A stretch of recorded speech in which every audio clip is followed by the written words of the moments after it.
بسم الله الرحمن الرحيم. يا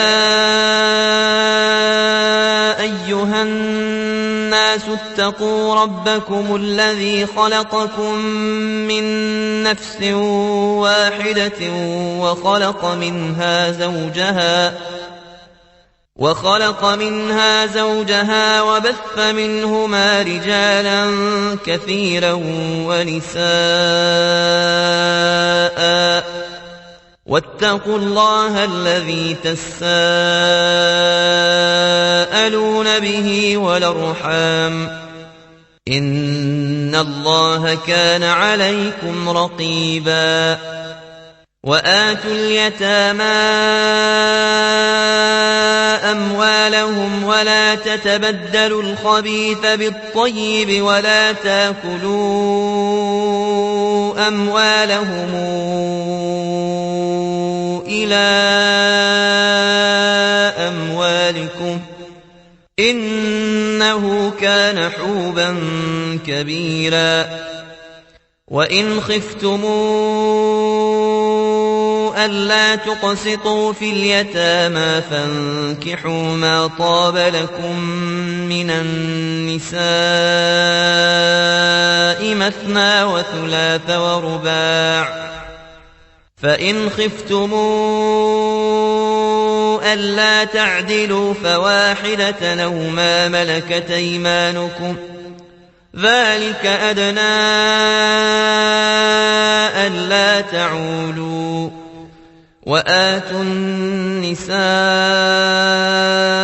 صدقاتهن نحلة فإن طبن لكم عن شيء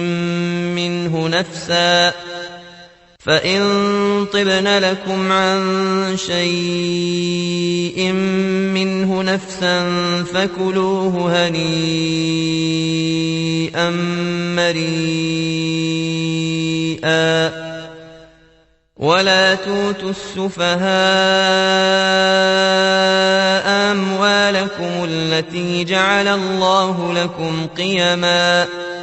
وارزقوهم فيها واكسوهم وقولوا لهم قولا معروفا. وابتلوا اليتامى حتى إذا بلغوا النكاح فإن آنستم منهم رشدا فادفعوا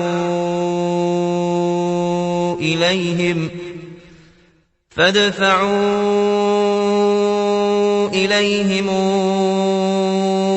أموالهم ولا تاكلوها إسرافا وبدارا أن يكبروا. ومن كان غنيا فليستعفف ومن كان فقيرا فليأكل بالمعروف. فإذا دفعتم إليهم أموالهم فأشهدوا عليهم وكفى بالله حسيبا. للرجال نصيب مما ترك الوالدان والأقربون وللنساء نصيب مما ترك الوالدان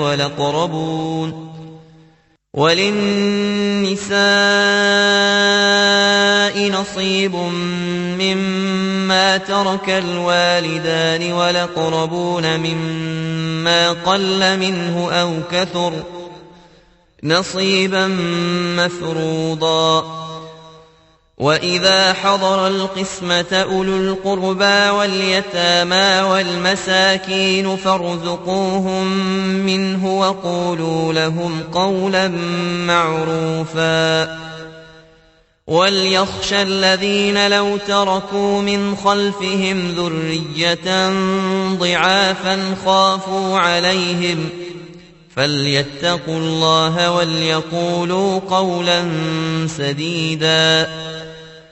إن الذين يأكلون أموال اليتامى ظلما إنما يأكلون في بطونهم نارا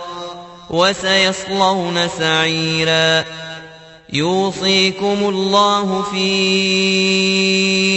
أولادكم للذكر مثل حظ الأنثيين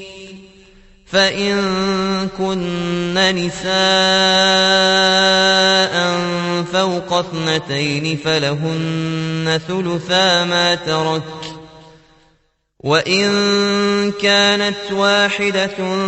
فلها النصف ولأبويه لكل واحد منهما السدس مما ترك إن كان له ولد فإن لم يكن له ولد وورثه أبواه فلأمه الثلث فإن كان له إخوة فلأمه السدس من بعد وصية يوصي بها أو دين آباؤكم وأبناؤكم لا تدرون أيهم أقرب لكم نفعا فريضة من الله إن الله كان عليما حكيما ولكم نصف ما ترك أزواجكم إن لم يكن لهن ولد فإن كان لهن ولد فلكم الربع مما تركن من بعد وصية يوصين بها أو دين ولهن الربع مما تركتم إن لم يكن لكم ولد فإن كان لكم ولد فلهن الثمن مما تركتم من بعد وصية توصون بها أو دين وإن كان رجل يورث كلالة أو امرأة وله أخ أو أخت فلكل واحد منهما السدس فإن كانوا أكثر من ذلك فهم شركاء في الثلث من بعد وصية يوصي بها أو دين غير مضار وصية من الله والله عليم حليم تلك حدود الله ومن يطع الله ورسوله ندخله جنات تجري من تحتها الأنهار خالدين فيها وذلك الفوز العظيم ومن يعص الله ورسوله ويتعد حدوده ندخله نارا خالدا فيها وله عذاب مهين واللاتي ياتين الفاحشة من نسائكم فاستشهدوا عليهن 4 منكم فإن شهدوا فأمسكوهن في البيوت حتى يتوفاهن الموت أو يجعل الله لهن سبيلا واللذان ياتيانها منكم فآذوهما فإن تابا وأصلحا فأعرضوا عنهما إن الله كان توابا رحيما إنما التوبة على الله للذين يعملون السوء بجهالة ثم يتوبون من قريب فأولئك يتوب الله عليهم وكان الله عليما حكيما. وليست التوبة للذين يعملون السيئات حتى إذا حضر أحدهم الموت قال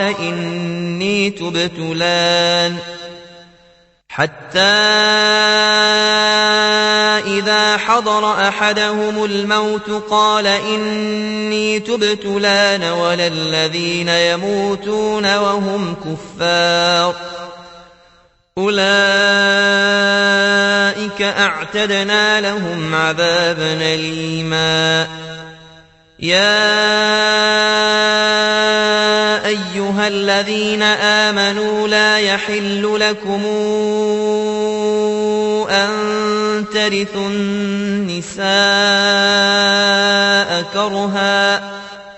ولا تعضلوهن لتذهبوا ببعض ما آتيتموهن إلا أن ياتين بفاحشة مبينة وعاشروهن بالمعروف فإن كرهتموهن فعسى أن تكرهوا شيئا ويجعل الله فيه خيرا كثيرا. وإن أردتم استبدال زوج مكان زوج وآتيتم إحداهن قنطارا فلا تأخذوا منه شيئا أتأخذونه بهتانا وإثما مبينا. وكيف تأخذونه وقد أفضى بعضكم إلى بعض وأخذن منكم ميثاقا غليظا. ولا تنكحوا ما نكح آباؤكم من النساء إلا ما قد سلف إنه كان فاحشة ومقتا وساء سبيلا. حرمت عليكم أمهاتكم وبناتكم وأخواتكم وعماتكم وخالاتكم وبنات الأخ وبنات الأخت وأمهاتكم اللاتي أرضعنكم وأخواتكم من الرضاعة وأمهات نسائكم وربائبكم اللاتي في حجوركم من نسائكم اللاتي دخلتم بهن فإن لم تكونوا دخلتم بهن فلا جناح عليكم وحلائل أبنائكم الذين من أصلابكم وأن تجمعوا بين الأختين إلا ما قد سلف إن الله كان غفورا رحيما.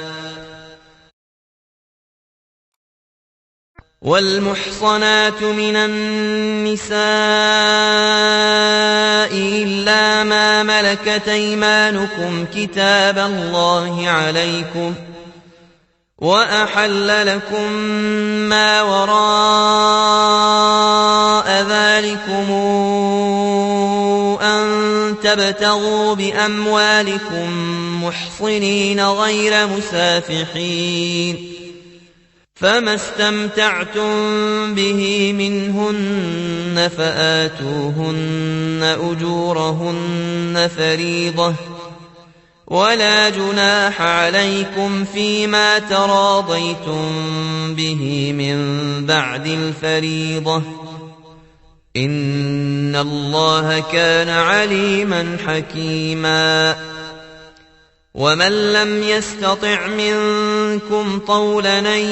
ينكح المحصنات المؤمنات فمما ملكت أيمانكم من فتياتكم المؤمنات والله أعلم بإيمانكم بعضكم من بعض فانكحوهن بإذن أهلهن وآتوهن أجورهن بالمعروف محصنات غير مسافحات ولا متخذات أخدان فإذا أحصن فإن أتين بفاحشة فعليهن نصف ما على المحصنات من العذاب ذلك لمن خشي العنة منكم وأن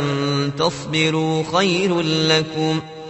والله غفور رحيم يريد الله ليبين لكم ويهديكم سنن الذين من قبلكم ويتوب عليكم والله عليم حكيم والله يريد أن يتوب عليكم ويريد الذين يتبعون الشهوات أن تميلوا ميلا عظيما يريد الله أن يخفف عنكم وخلق الإنسان ضعيفا يا أيها الذين آمنوا لا تأكلوا أموالكم بينكم بالباطل إلا أن تكون تجارة عن تراض منكم ولا تقتلوا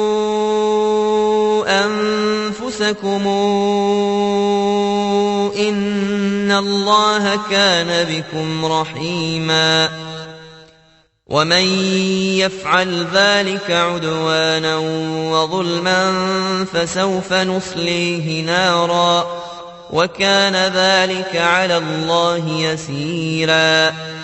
إن تجتنبوا كبائر ما تنهون عنه نكفر عنكم سيئاتكم وندخلكم مدخلا كريما ولا تتمنوا ما فضل الله به بعضكم على بعض للرجال نصيب مما اكتسبوا وللنساء نصيب مما اكتسبن واسألوا الله من فضله إن الله كان بكل شيء عليما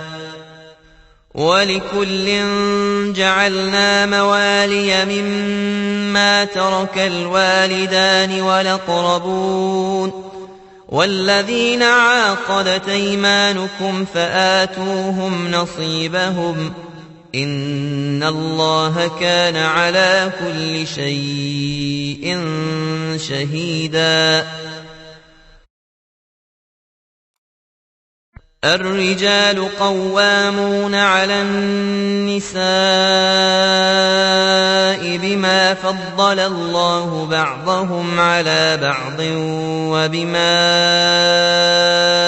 أنفقوا من أموالهم فالصالحات قانتات حافظات للغيب بما حفظ الله واللاتي تخافون نشوزهن فعظوهن واهجروهن في المضاجع واضربوهن، فإن أطعنكم فلا تبغوا عليهن سبيلا، إن الله كان عليا كبيرا. وإن خفتم شقاق بينهما فابعثوا حكما من أهله وحكما من أهلها إن يريدا إصلاحا يوفق الله بينهما، إن الله كان عليما خبيرا. واعبدوا الله ولا تشركوا به شيئا وبالوالدين إحسانا وبذي القربى واليتامى والمساكين والجار ذي القربى والجار الجنب والصاحب بالجنب وابن السبيل وما ملكت أيمانكم، إن الله لا يحب من كان مختالا فخورا. الذين يبخلون ويامرون الناس بالبخل ويكتمون ما آتاهم الله من فضله، وأعتدنا للكافرين عذابا مهينا. والذين ينفقون أموالهم رئاء الناس ولا يؤمنون بالله ولا باليوم الآخر ومن يكن الشيطان له قرينا فساء قرينا. وماذا عليهم لو آمنوا بالله واليوم الآخر وأنفقوا مما رزقهم الله وكان الله بهم عليما. إن الله لا يظلم مثقال ذرة وإن تك حسنة يضاعفها ويؤت من لدنه أجرا عظيما. فكيف إذا جئنا من كل أمة بشهيد وجئنا بك على هؤلاء شهيدا. يومئذ يود الذين كفروا وعصوا الرسول لو تسوى بهم الأرض ولا يكتمون الله حديثا. يا أيها الذين آمنوا لا تقربوا الصلاة وأنتم سكارى حتى تعلموا ما تقولون ولا جنبا إلا عابري سبيل حتى تغتسلوا. وإن كنتم مرضى أو على سفر أو جاء أحد منكم من الغائط أو لامستم النساء فلم تجدوا ماء فتيمموا صعيدا طيبا فامسحوا بوجوهكم وأيديكم إن الله كان عفوا غفورا. ألم تر إلى الذين أوتوا نصيبا من الكتاب يشترون الضلالة ويريدون أن تضلوا السبيل والله أعلم بأعدائكم وكفى بالله وليا وكفى بالله نصيرا.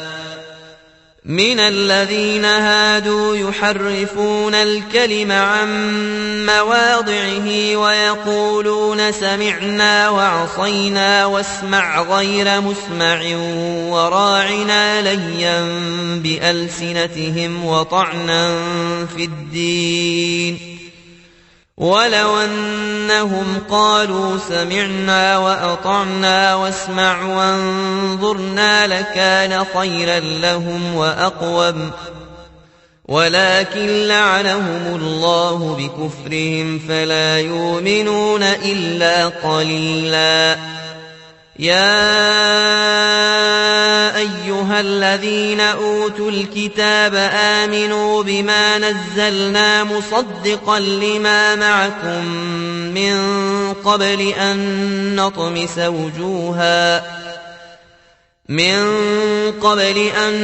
نطمس وجوها فنردها على أدبارها أو نلعنهم كما لعنا أصحاب السبت وكان أمر الله مفعولا. إن الله لا يغفر أن يشرك به ويغفر ما دون ذلك لمن يشاء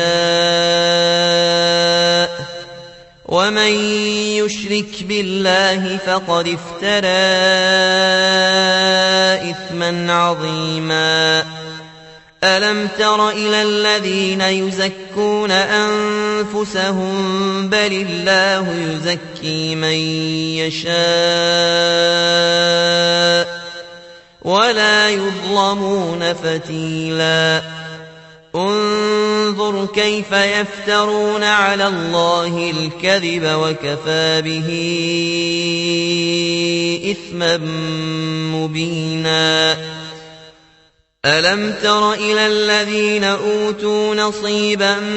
من الكتاب يؤمنون بالجبت والطاغوت ويقولون للذين كفروا هؤلاء يهدى من الذين آمنوا سبيلا. أولئك الذين لعنهم الله ومن يلعن الله فلن تجد له نصيرا. أم لهم نصيب من الملك فإذا لا يؤتون الناس نقيرا. أم يحسدون الناس على ما آتاهم الله من فضله فقد آتينا آل إبراهيم الكتاب والحكمة وآتيناهم ملكا عظيما. فمنهم من آمن به ومنهم من صد عنه وكفى بجهنم سعيرا. إن الذين كفروا بآياتنا سوف نصليهم نارا كلما نضجت جلودهم بدلناهم جلودا غيرها ليذوقوا العذاب إن الله كان عزيزا حكيما. والذين آمنوا وعملوا الصالحات سندخلهم جنات تجري من تحتها الأنهار خالدين فيها أبدا لهم فيها أزواج مطهرة وندخلهم ظلا ظليلا. إن الله يأمركم أن تودوا الأمانات إلى أهلها وإذا حكمتم بين الناس أن تحكموا بالعدل إن الله نعم ما يعظكم به إن الله كان سميعا بصيرا يا أيها الذين آمنوا أطيعوا الله وأطيعوا الرسول وأولي الأمر منكم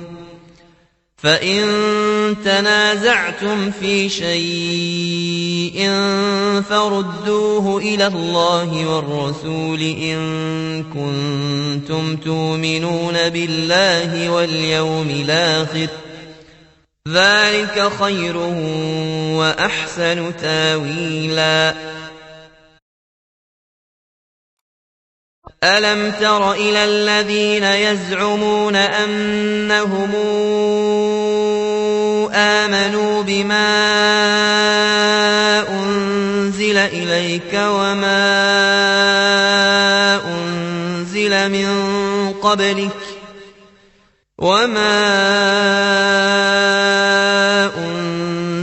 من قبلك يريدون أن يتحاكموا إلى الطاغوت وقد أمروا أن يكفروا به ويريد الشيطان أن يضلهم ضلالا بعيدا وإذا قيل لهم تعالوا إلى ما أنزل الله وإلى الرسول رأيت المنافقين يصدون عنك صدودا فكيف إذا أصابتهم مصيبة بما قدمت أيديهم ثم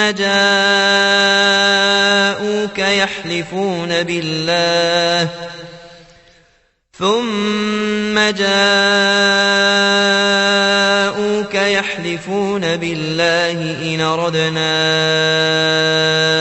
إلا إحسانا وتوفيقا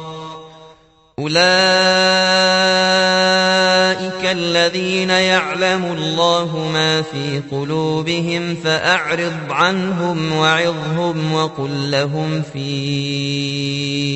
أنفسهم قولا بليغا وما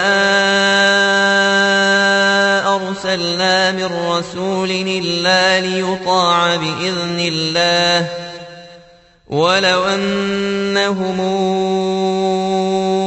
إذ ظلموا أنفسهم جاءوك فاستغفروا الله واستغفر لهم الرسول لوجدوا الله توابا رحيما فلا وربك لا يؤمنون حتى يحكموك فيما شجر بينهم ثم لا يجدوا في أنفسهم حرجا مما قضيت ويسلموا تسليما ولو أنا كتبنا عليهم أن اقتلوا أنفسكم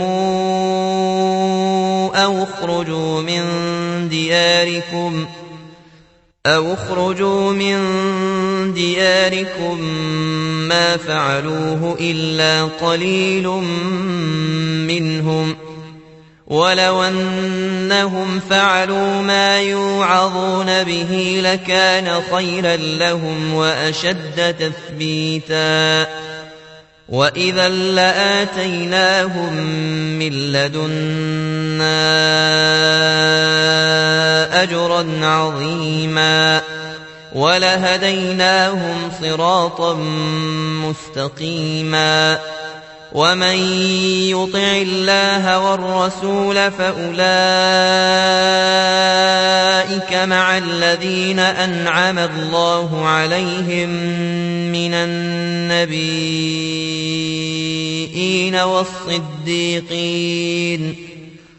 والصديقين والشهداء والصالحين وحسن أولئك رفيقا ذلك الفضل من الله وكفى بالله عليما يا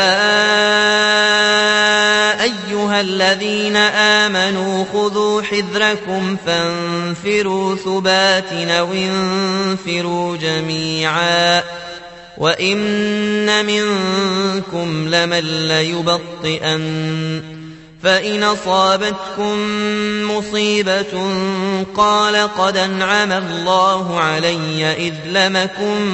معهم شهيدا ولئن أصابكم فضل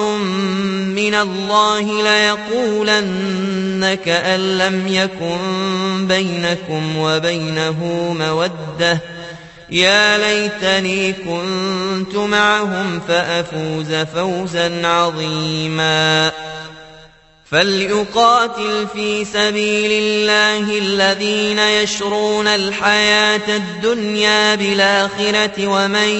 يقاتل في سبيل الله فيقتل أو يغلب فسوف نؤتيه أجرا عظيما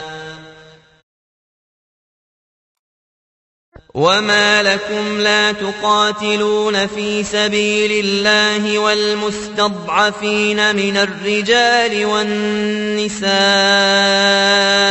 والولدان الذين يقولون ربنا أخرجنا من هذه القرية الظالم أهلها واجعل لنا من لدنك وليا واجعل لنا من لدنك نصيرا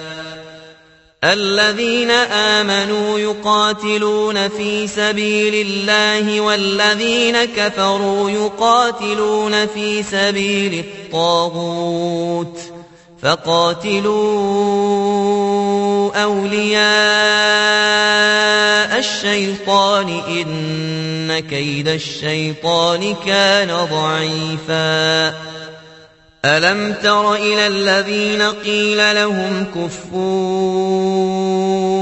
أيديكم وأقيموا الصلاة وآتوا الزكاة فلما كتب عليهم القتال إذا فريق منهم يخشون الناس كخشية الله أو أشد خشية وقالوا ربنا لم كتبت علينا القتال لولا أخرتنا إلى أجل قريب قل متاع الدنيا قليل والآخرة خير لمن اتقى ولا تظلمون فتيلا أينما تكونوا يدرككم الموت ولو كنتم في بروج مشيدة وإن تصبهم حسنة يقولوا هذه من عند الله وإن تصبهم سيئة يقولوا هذه من عندك قل كل من عند الله فما لهؤلاء القوم لا يكادون يفقهون حديثا ما أصابك من حسنة فمن الله وما أصابك من سيئة فمن نفسك وأرسلناك للناس رسولا وكفى بالله شهيدا من يطع الرسول فقد طاع الله ومن تولى فما أرسلناك عليهم حفيظا ويقولون طاعة فإذا برزوا من عندك بيت طائفة منهم غير الذي تقول والله يكتب ما يبيتون فأعرض عنهم وتوكل على الله وكفى بالله وكيلا أفلا يتدبرون القرآن ولو كان من عند غير الله لوجدوا فيه اختلافا كثيرا وإذا جاءهم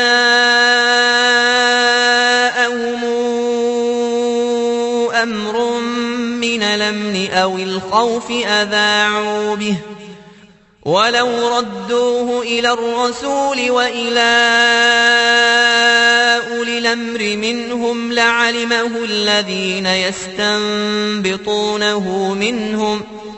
ولولا فضل الله عليكم ورحمته لاتبعتم الشيطان إلا قليلا فقاتل في سبيل الله لا تكلف إلا نفسك وحرض المؤمنين عسى الله أن يكف بأس الذين كفروا والله أشد بأسا وأشد تنكيلا من يشفع شفاعة حسنة يكن له نصيب منها ومن يشفع شفاعة سيئة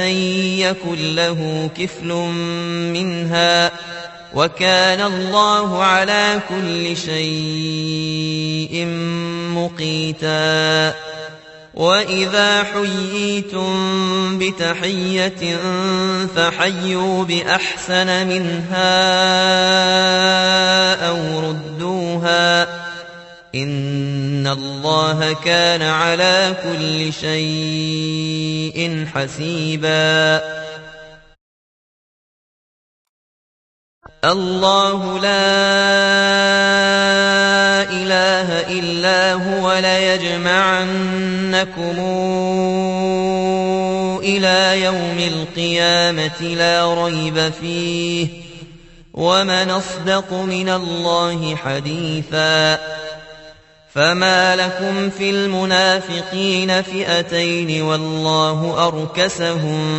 بما كسبوا أتريدون أن تهدوا من ضل الله ومن يضلل الله فلن تجد له سبيلا ودوا لو تكفرون كما كفروا فتكونون سواء فلا تتخذوا منهم أولياء حتى يهاجروا في سبيل الله فإن تولوا فخذوهم واقتلوهم حيث وجدتموهم ولا تتخذوا منهم وليا ولا نصيرا إلا الذين يصلون إلى قوم بينكم وبينهم ميثاق أو جاءوكم حصرت صدورهم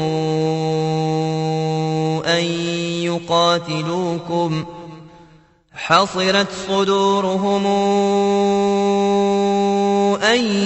يقاتلوكم أو يقاتلوا قومهم ولو شاء الله لسلطهم عليكم فلقاتلوكم فإن اعتزلوكم فلم يقاتلوكم وألقوا إليكم السلم فما جعل الله لكم عليهم سبيلا ستجدون آخرين يريدون أن يامنوكم ويامنوا قومهم كلما ردوا إلى الفتنة أركسوا فيها فإن لم يعتزلوكم ويلقوا إليكم السلم ويكفوا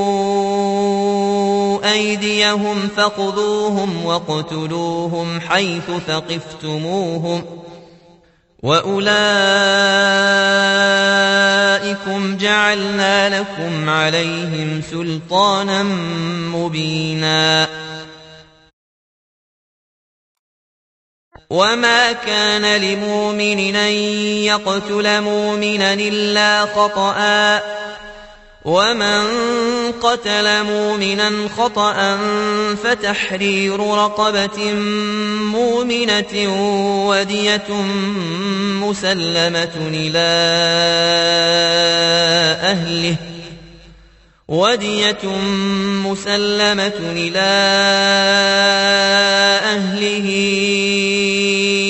إلا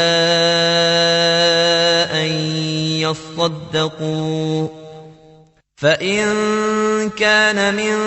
قوم عدو لكم وهو مؤمن فتحرير رقبة مؤمنة وإن كان من قوم بينكم وبينهم ميثاق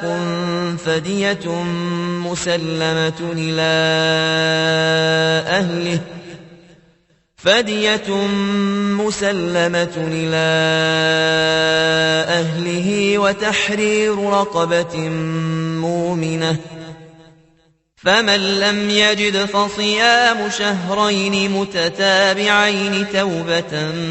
من الله وكان الله عليما حكيما ومن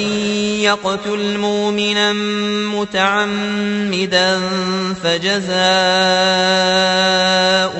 جهنم خالدا فيها وغضب الله عليه ولعنه وأعد له عذابا عظيما يا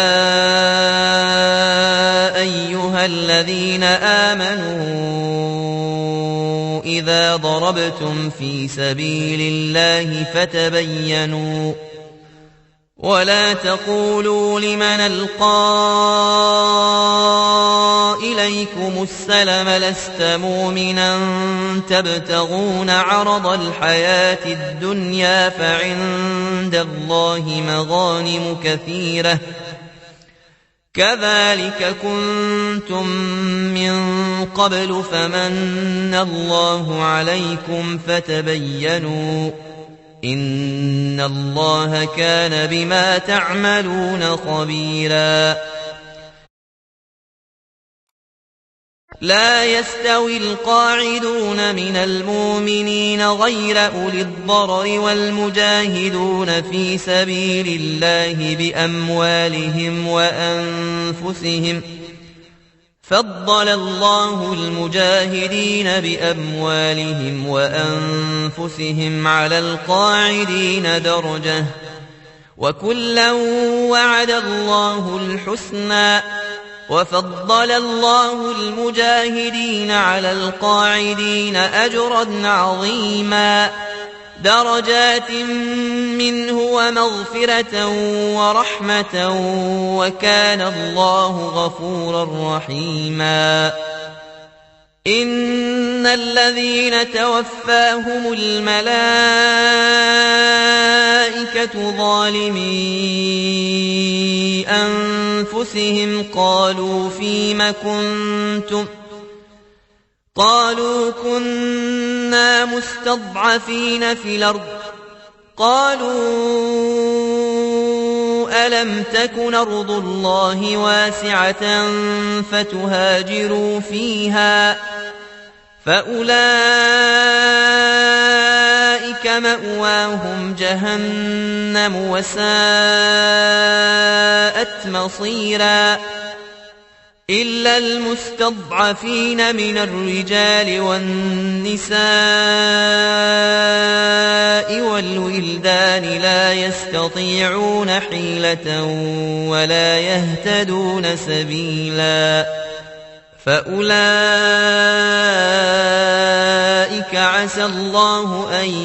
يعفو عنهم وكان الله عفوا غفورا. ومن يهاجر في سبيل الله يجد في الأرض مراغما كثيرا وسعة، ومن يخرج من بيته مهاجرا إلى الله ورسوله ثم يدركه الموت فقد وقع أجره على الله، وكان الله غفورا رحيما. وإذا ضربتم في الأرض فليس عليكم جناح أن تقصروا من الصلاة إن خفتم أن يفتنكم الذين كفروا، إن الكافرين كانوا لكم عدوا مبينا. وإذا كنت فيهم فأقمت لهم الصلاة فلتقم طائفة منهم معك وليأخذوا أسلحتهم، فإذا سجدوا فليكونوا من ورائكم ولتات طائفة أخرى لم يصلوا فليصلوا معك وليأخذوا حذرهم وأسلحتهم. ود الذين كفروا لو تغفلون عن أسلحتكم وأمتعتكم فيميلون عليكم ميلة واحدة، ولا جناح عليكم إن كان بكم أذى من مطر أو كنتم مرضى أن تضعوا أسلحتكم وخذوا حذركم، إن الله أعد للكافرين عذابا مهينا. فإذا قضيتم الصلاة فاذكروا الله قياما وقعودا وعلى جنوبكم،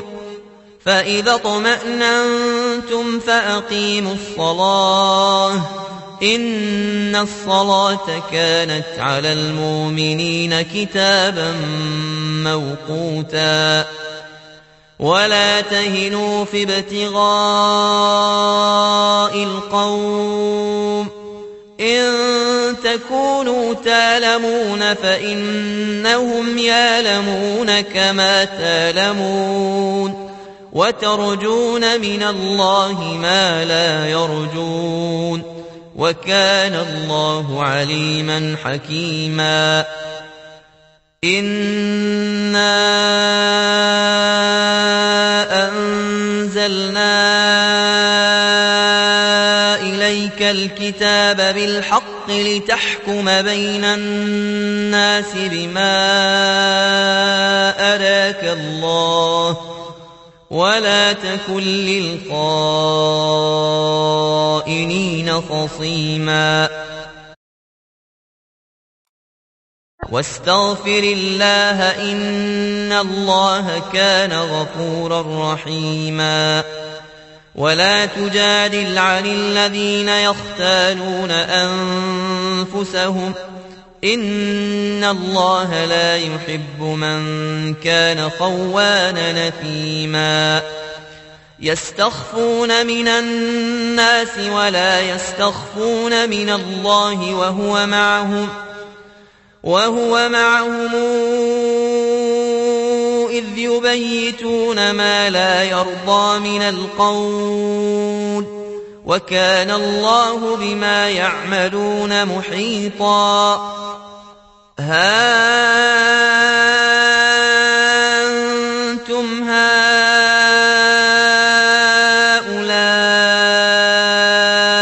جادلتم عنهم في الحياة الدنيا، فمن يجادل الله عنهم يوم القيامة أم من يكون عليهم وكيلا. ومن يعمل سوءا أو يظلم نفسه ثم يستغفر الله يجد الله غفورا رحيما ومن يكسب إثما فإنما يكسبه على نفسه وكان الله عليما حكيما ومن يكسب خطيئة أو إثما ثم يرم به بريئا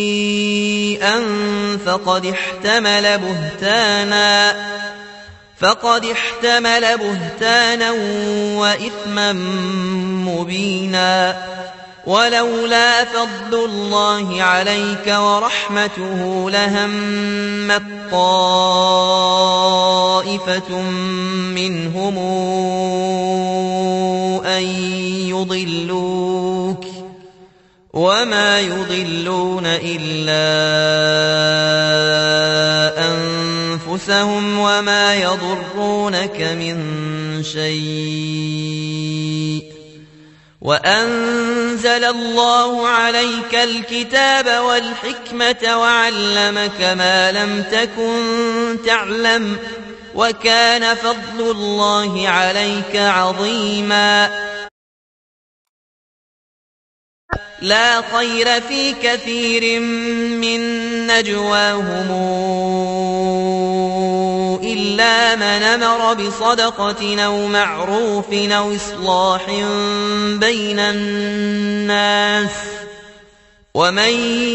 يفعل ذلك ابتغاء مرضات الله فسوف نؤتيه أجرا عظيما ومن يشاقق الرسول من بعد ما تبين له الهدى ويتبع غير سبيل المؤمنين نوله ما تولى ونصله جهنم وساءت مصيرا إن الله لا يغفر أن يشرك به ويغفر ما دون ذلك لمن يشاء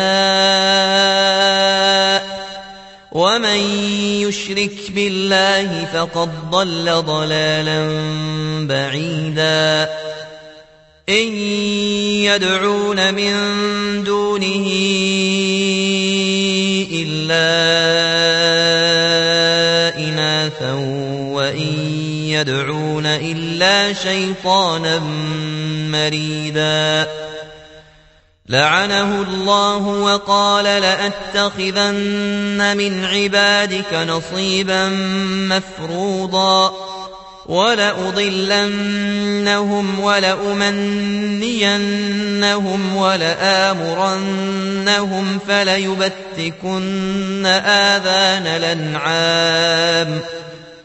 فليبتكن آذان الأنعام ولآمرنهم فليغيرن خلق الله ومن يتخذ الشيطان وليا من دون الله فقد خسر خسرانا مبينا يعدهم ويمنيهم وما يعدهم الشيطان إلا غرورا أولئك مأواهم جهنم ولا يجدون عنها محيصا والذين آمنوا وعملوا الصالحات سندخلهم جنات تجري من تحتها الأنهار خالدين فيها أبدا وعد الله حقا ومن أصدق من الله قيلا ليس بأمانيكم ولا أماني أهل الكتاب من يعمل سوءا يجز به ولا يجد له من دون الله وليا ولا نصيرا ومن يعمل من الصالحات من ذكر أو أنثى وهو مؤمن فأولئك يدخلون الجنة ولا يظلمون نقيرا ومن أحسن دينا ممن أسلم وجهه لله وهو محسن واتبع ملة إبراهيم حنيفا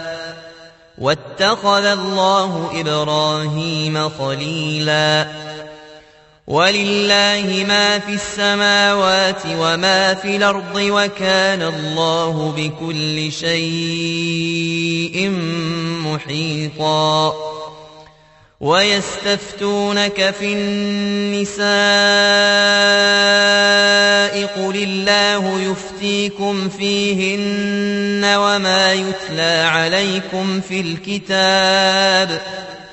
وما يتلى عليكم في الكتاب في يتامى النساء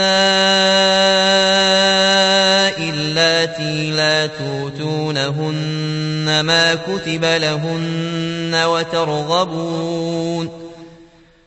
وترغبون أن تنكحوهن والمستضعفين من الولدان وأن تقوموا لليتامى بالقسط وما تفعلوا من خير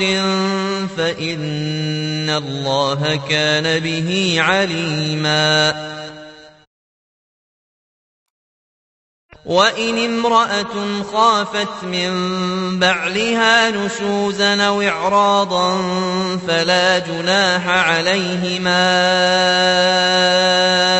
أن يصالحا بينهما صلحا والصلح خير وأحضرت الأنفس الشح وإن تحسنوا وتتقوا فإن الله كان بما تعملون خبيرا ولن تستطيعوا أن تعدلوا بين النساء ولو حرصتم فلا تميلوا كل الميل فتذروها كالمعلقة وإن تصلحوا وتتقوا فإن الله كان غفورا رحيما وإن يتفرقا يغن الله كلا من سعته وكان الله واسعا حكيما ولله ما في السماوات وما في الأرض ولقد وصينا الذين أوتوا الكتاب من قبلكم وإياكم أن اتقوا الله وإن تكفروا فإن لله ما في السماوات وما في الأرض وكان الله غنيا حميدا ولله ما في السماوات وما في الأرض وكفى بالله وكيلا إن يشأ يذهبكم أيها الناس ويات بآخرين وكان الله على ذلك قديرا من كان يريد ثواب الدنيا فعند الله ثواب الدنيا والآخرة وكان الله سميعا بصيرا يا أيها الذين آمنوا كونوا قوامين بالقسط شهداء لله ولو على أنفسكم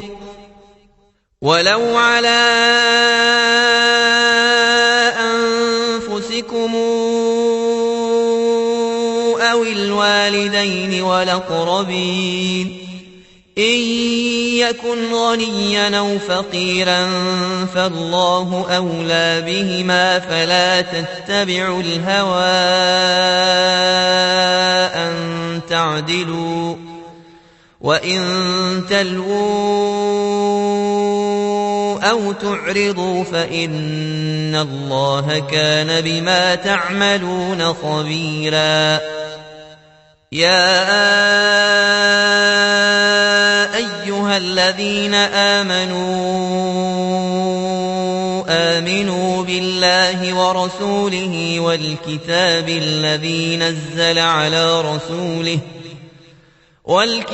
الذي نزل على رسوله والكتاب الذي أنزل من قبل ومن يكفر بالله وملائكته وكتبه ورسله واليوم الآخر فقد ضل ضلالا بعيدا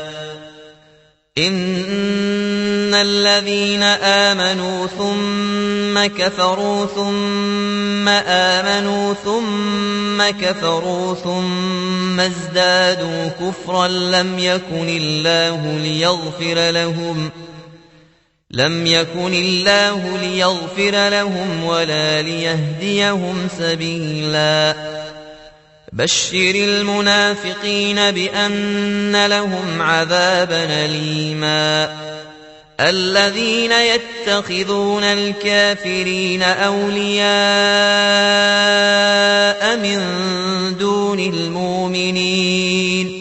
أيبتغون عندهم العزة فإن العزة لله جميعا وقد نزل عليكم في الكتاب أن إذا سمعتم آيات الله يكفر بها ويستهزأ بها فلا تقعدوا معهم حتى يخوضوا في حديث غيره إنكم إذا مثلهم إن الله جامع المنافقين والكافرين في جهنم جميعا الذين يتربصون بكم فإن كان لكم فتح من الله قالوا ألم نكن معكم وإن كان للكافرين نصيب قالوا ألم نستحوذ عليكم ونمنعكم من المؤمنين فالله يحكم بينكم يوم القيامة ولن يجعل الله للكافرين على المؤمنين سبيلا إن المنافقين يخادعون الله وهو خادعهم وإذا قاموا إلى الصلاة قاموا كسالى يراءون الناس ولا يذكرون الله إلا قليلا مذبذبين بين ذلك لا إله هؤلاء ولا إله هؤلاء ومن يضلل الله فلن تجد له سبيلا يا أيها الذين آمنوا لا تتخذوا الكافرين أولياء من دون المؤمنين أتريدون أن تجعلوا لله عليكم سلطانا مبينا إن المنافقين في الدرك الأسفل من النار ولن تجد لهم نصيرا إلا الذين تابوا وأصلحوا واعتصموا بالله وأخلصوا دينهم لله فأولئك مع المؤمنين وسوف يؤتي الله المؤمنين أجرا عظيما. ما يفعل الله بعذابكم إن شكرتم وآمنتم وكان الله شاكرا عليما. لا يحب الله الجهر بالسوء من القول إلا من ظلم وكان الله سميعا عليما. إن تبدوا خيرا أو تخفوه أو تعفوا عن سوء فإن الله كان عفوا قديرا.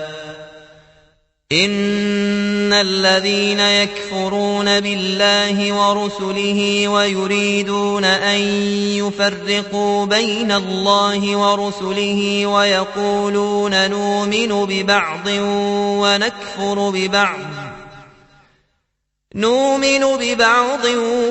ونكفر ببعض ويريدون أن يتخذوا بين ذلك سبيلا أولئك هم الكافرون حقا وأعتدنا للكافرين عذابا مهينا. والذين آمنوا بالله ورسله ولم يفرقوا بين أحد منهم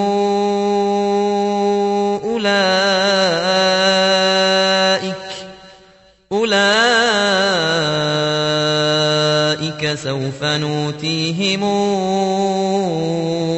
أجورهم وكان الله غفورا رحيما.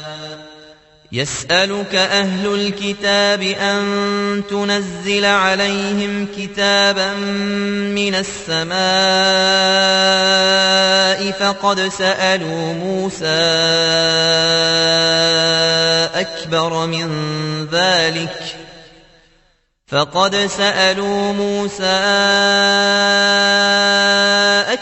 من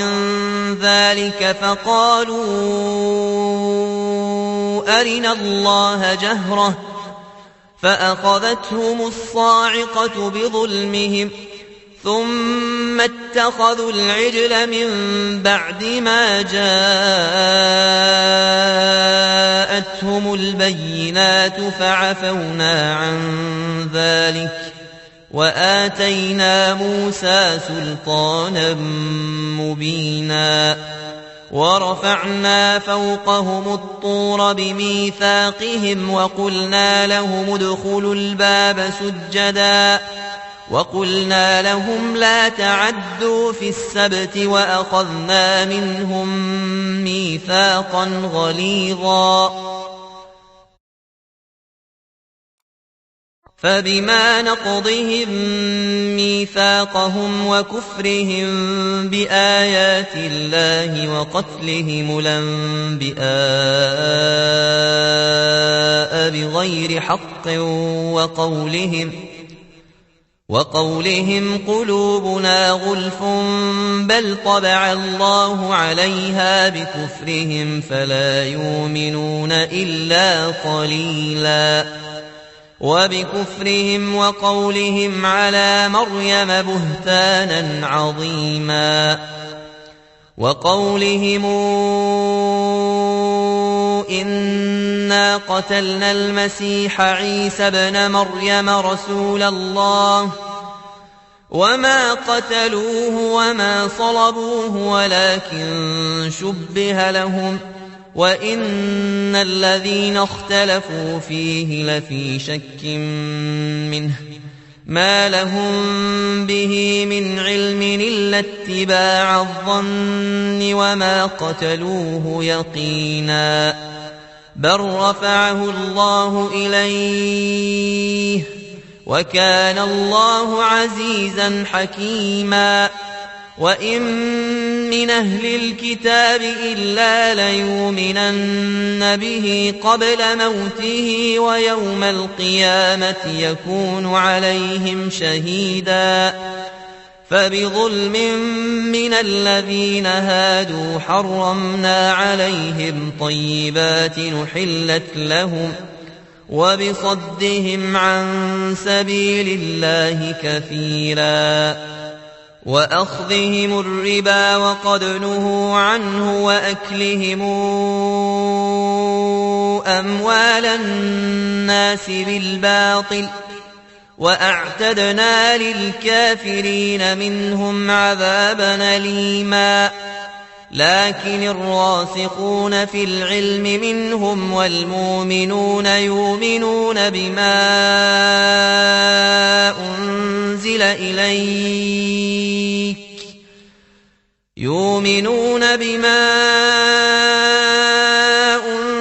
إليك وما أنزل من قبلك والمقيمين الصلاة والموتون الزكاة والمؤمنون بالله واليوم الآخر أولئك سنؤتيهم أجرا عظيما إنا أوحينا إليك كما أوحينا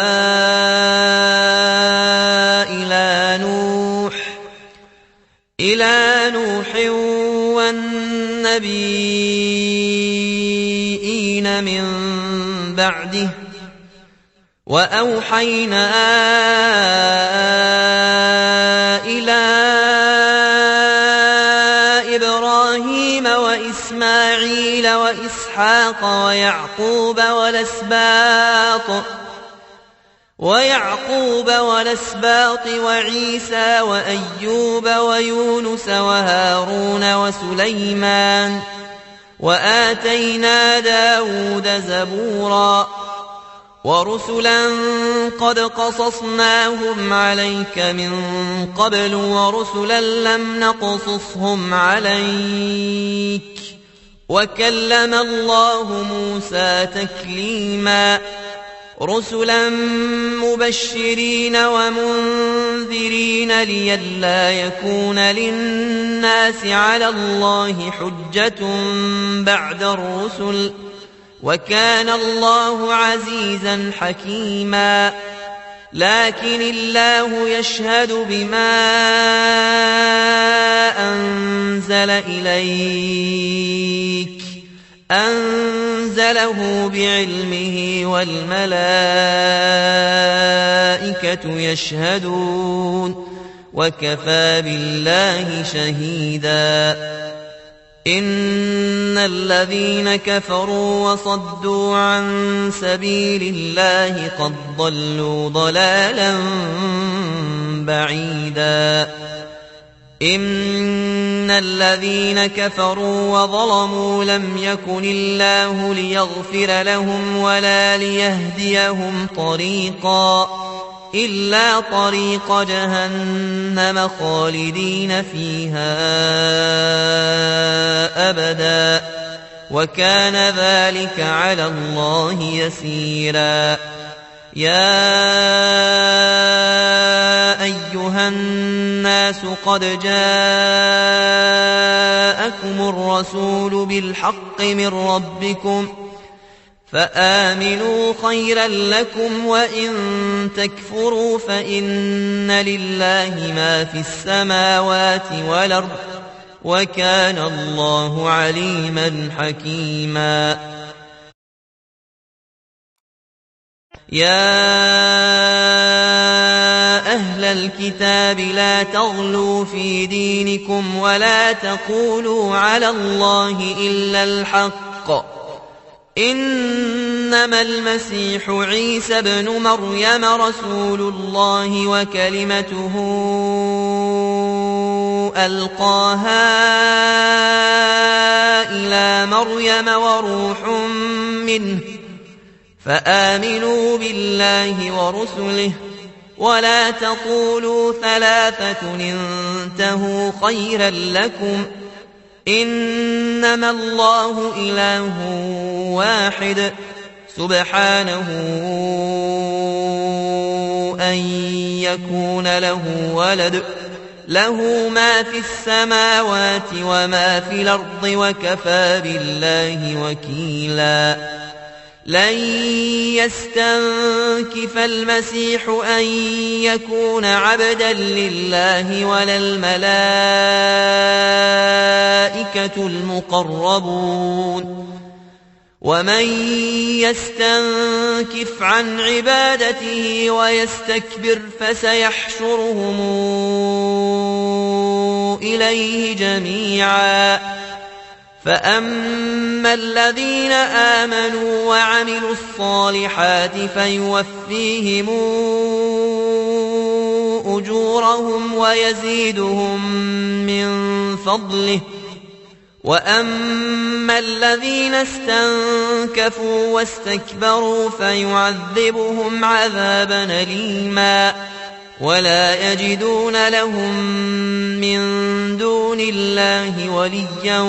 ولا نصيرا يا أيها الناس قد جاءكم برهان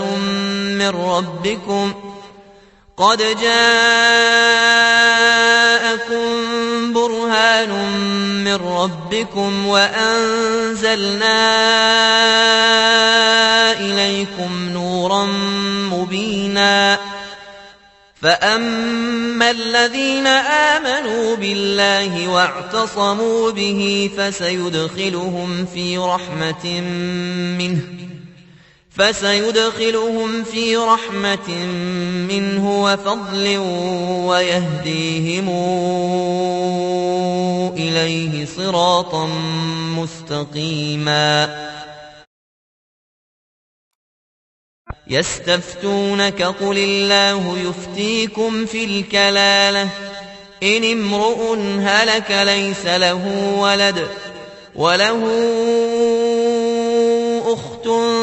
فلها نصف ما ترك وهو يرثها إن لم يكن لها ولد فإن كانت اثنتين فلهما الثلثان مما ترك وإن كانوا إخوة رجالا ونساء فللذكر مثل حظ الأنثيين يبين الله لكم